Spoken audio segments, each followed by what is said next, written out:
Would you like to do it? Maybe later. Maybe later. Anju is a London-based artist of South Indian heritage working in video and live ritual performance. Drawing on personal archives, South Indian traditions and Catholic imagery, they trace structural forces in intimate encounters and the interdeterminacy.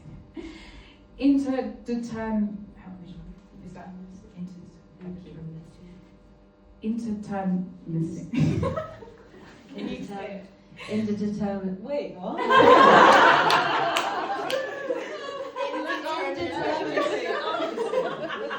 That's a big word. The indeterminacy of collective memory. Oh, there we go. It's hard to determine. Intellectual wetchery. Why don't you just write that for your bio? It'd be so much I have some self-awareness. Okay, where are we? Okay. Their work is featured at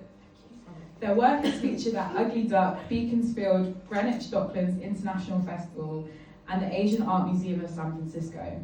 They are pursuing a practice-based PhD at the RCA with LAHP support, and were a 2024 Derek Jarman Lab resident with their film Apathy, which is brilliant.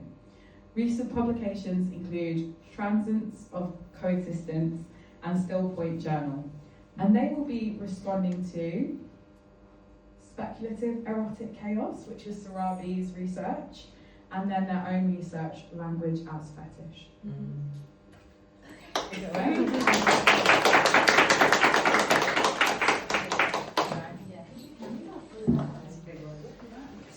Is this where I'm meant to be standing? Wherever you like. Okay. We wanted to give you options. Well, the mic is supposed to be. It's not on. Yeah, I'll use the mic. We might need a new set. I'm sorry. I'm going to need a new set. Ruffles in my garden. And then we go to the list. Nice. Yeah. Cool. Okay. Is this good? Yeah. It's not too bad. Okay. I will indeed respond to the workshop that Sarabi put together for us. But really quick, I noticed someone wasn't thanked.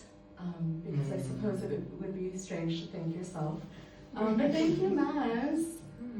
Your belief in community as the life source and speculative, imaginative, fertile grounds in which only strong, beautiful things grow has nurtured all of us.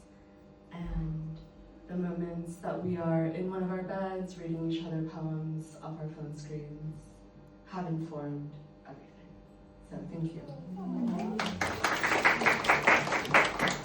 Yeah, we love each other. Okay, so speculative erotic chaos. I had written some notes for yours. It didn't culminate in a written piece as my responses for everyone else's did. Sarabi is a textile artist, multi-hyphenate. Don't mean to single one thing out. And the prompts that you gave in terms of imagining what is plausible versus preposterous, to use that word, was really generative in terms of thinking past, I don't know, you know, when you're filling out an application to get money for a project and you have to write a timeline, and that timeline becomes your reality and your fantasy. It was kind of, it was a very warm invitation to step out of that institutional, temporal rapture that I've been in. And the piece that I ended up making, I brought you here as well, but there's a photo of me holding it there, and I'll hold it the exact same way now, and hopefully it won't be upside down. But they are Google Maps coordinates that I've laser cut onto a textile piece, on some missing cloth. You can all see. Maybe it is better to just look at the photo. This is nice. Okay. It's like a ghost. Yeah. And we can pass it around if you're tactile. Hey. And I'll tell you a little bit about how I got here with this textile piece, and then I will read you some of my research page. I think when we did this workshop, I had just finished reading Isabel Weidner's Sterling Karat Gold. Has anyone read that? Okay, bump it closer to the top of your reading list. I love that pin that says J.K. Rowling is a fucking cunt. That's all Yeah, read Isabel Weidner instead. And it's basically, it's set in London, in this world where Sterling, the main character, who is an immigrant, who is trans, who is basically set up in some street violence involving the police, but the way that violence unfolds there is through bullfights with matadors and costumes.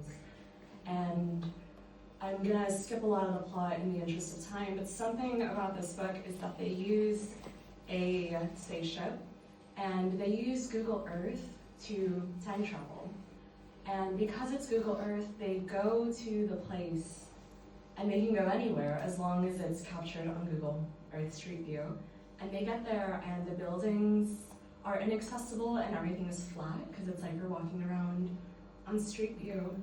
And, oh my God, got crows in my throat.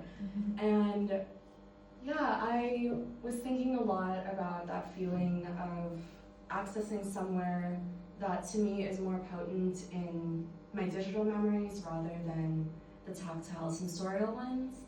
And this immense feeling of like simultaneous confluence as well as disillusion that comes when those memories are something that connects you to a place of ancestry and lineage and also pain and also political conflict.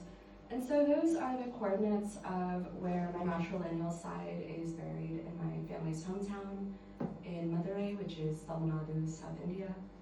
And it kind of spun into me making this film I'm still working on, in which I'm walking around on Street View and finding things, and of course you can't access the cemetery.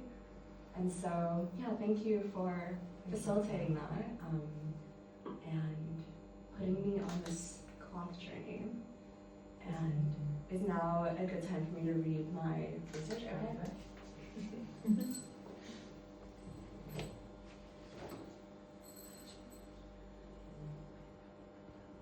Okay, so the workshop that I offered for this group was called Language as Fetish. Obviously appropriated some Julia Kristeva ideology to serve my own interests.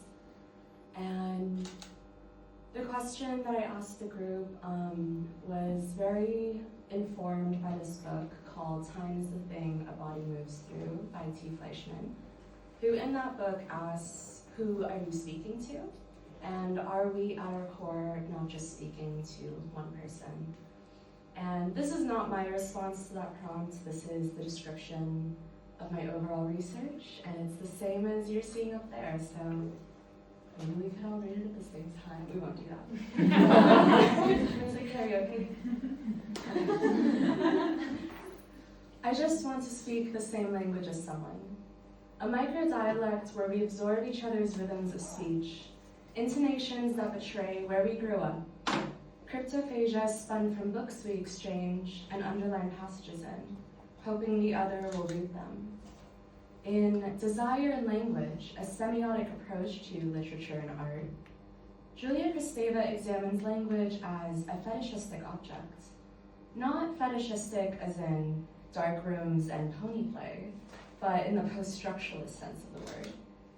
I keep a dog-eared copy of A Lover's Discourse, flooded with pink highlighter, in my bag. It's perfect for passing around a table and reading aloud.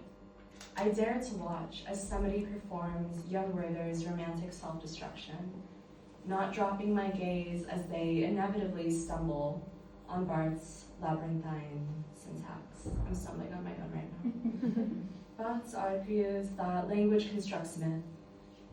Kristeva would say that our persistent clinging to these myths, to language despite its instability, is a form of fetishistic denial.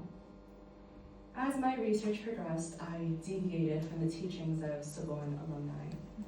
I'm undertaking a practice-based PhD at the Royal College of Art titled Amorphous Devotion, which spans writing, video, and live performance. My research explores how collective memory is formed and transmitted through often illegible choreographies that cannot or refuse to be held in a traditional archive. My writing practice remains in a point of tension. I remain in the chokehold of myth, annihilated by the drive to sift beyond institutional legibility while metabolizing a language that was never mine. I was flooded with apophenia. I saw patterns everywhere. The literary essay became a navigation system. I thought I could see how Jarman was communing with Pasolini beyond the grave, how the color blue took on new meaning. Myth became fiction, became collective imagination, became augmented reality. While conducting research for the first chapter of my dissertation, which deals with Tamil Marxism and rituals, I struggled through Sangam poetry. I visited the graves of my matrilineal side in Madurai. I danced and took part in the Pongal Harvest Festival. I was surrounded by the language I grew up with, that I can understand fluently but struggle to speak aloud. The connective tissue gaped its hungry mouth. This became the surface on which I situate my writing. I considered making bumper stickers that say, "Eurocentrism will kill me, but not today." I keep a diary, obviously. My essays are full of autofiction, an inconsistent traffic of government names and pseudonyms, literary references that I refuse to explain, and intimate Tamil choreographies that I'm still trying to explain to myself. This workshop, Language is a Fetish and I Am Afflicted. Is that what I called it?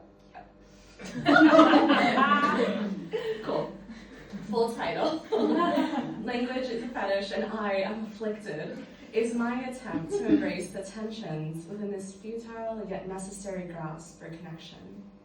I cling, knowing the threshold will not hold. The footnotes will not catch me. You understand. Thank you.